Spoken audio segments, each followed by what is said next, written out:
ప్రకారం SC ST రిజర్వేషన్లు కులగణన సర్వే, అలాగే బీసీ డెడికేటెడ్ కమిషన్, అలాగే రికమెండేషన్ల ఆధారంగా బీసీ రిజర్వేషన్ల ప్రక్రియ చేపట్టాం. భీమారం మండలంలో ఎస్సీలు 30.2%, అలాగే ఎస్టీలు 20.15%, మొత్తం 50.35% పాపులేషన్ ఉంది. నిబంధనల ప్రకారం ఆ రెండు వర్గాలకి 50% రిజర్వేషన్ దాటుతున్నదని, దీంతో అక్కడ బీసీలకు రిజర్వేషన్లు కేటాయించలేకపోయాం. ఈ విషయం ఎవరు చెప్తున్నారు? కుమార్ దీపక్, మంచిర్యాల జిల్లా కలెక్టర్ చెప్తా ఉన్నాడు ఈ మాట. సో ఇక్కడ విషయం ఏంటంటే, ఇప్పుడు 2011 జనాభా దామాషి ప్రకారం తీసుకున్నాం అంటున్నారు ఈ ఎన్నిక విషయాలు. ఇప్పుడు కలెక్టర్ గారు చెప్పేది ఏంటంటే 2011 లెక్కల ప్రకారం తీసుకున్నాం రిజర్వేషన్లు అంటున్నారు. అసలు 2011 ప్రకారం ఎందుకు తీసుకుంటా ఉన్నారు? ఇప్పుడు 2025 ప్రకారం మీరు తీసుకోవాల్సింది. మీరు ఆల్రెడీ జనాభా లెక్కలు చేసారు కదా, ఇంటింటి కులగణన సర్వే జరిగింది కదా, మరి ఆ సర్వే ప్రకారం మీరు 56% అని మీరు డిసైడ్ చేసారు కదా. మీరు ఆల్రెడీ బీసీలకి ఇంత శాతం ఉన్నారు అనే ఒక డెసిజన్ తీసుకున్నారు కదా 2025 నాటికి.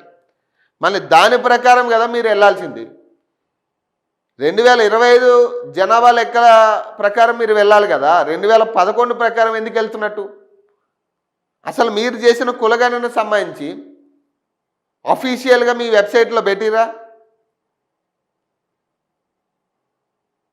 మీ వెబ్సైట్లో కనీసం అఫీషియల్గా మీరు చేసిన కులగణనకు సంబంధించిన రిపోర్ట్ అఫీషియల్గా ఉందా?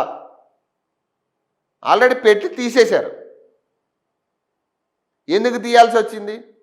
ఇప్పుడు అది గనక ఆ రిపోర్ట్ కనుక ఉంటే చాలా క్లారిటీ వచ్చేది, చాలా అంశాల మీద క్లారిటీ వచ్చేది. అంటే ఏ కులాలకి ఎంత పర్సెంట్ ఉందో అది నిజమా కాదా అనేది బీసీలు తేల్చుకునే పరిస్థితి ఉండే. అసలు మీరు న్యాయబద్ధంగా ఆ కులగణన సర్వే చేశారా లేదా అనేది క్లారిటీ వచ్చేది. మరి మీరు ఇప్పుడు దాకా ఎందుకు రిపోర్ట్ పెట్టట్లే? అంటే దీని వెనుకున్న మతలబ్ ఏంటి?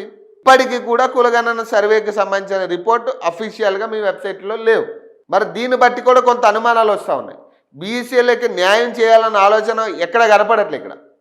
ఒకవేళ జనాభా దామాషి ప్రకారం అని అనుకుంటే గ్రామాల విషయంలోకి వస్తే మరి ఓవరాల్గా కూడా జనాభా దామాషి ప్రకారమే మీరు పెట్టాలి ఎన్నికలు. పర్సంటేజ్ రిజర్వేషన్లకు కూడా జనాభా దామాషి ప్రకారం ఇవ్వాలి. అట్లా చూసుకుంటే మీరిచ్చిన కులగణన ప్రకారమే 56% బీసీలు ఉన్నారనేది. అంటే ఇప్పుడు 56% మీరు బీసీలకు ఇవ్వాలి.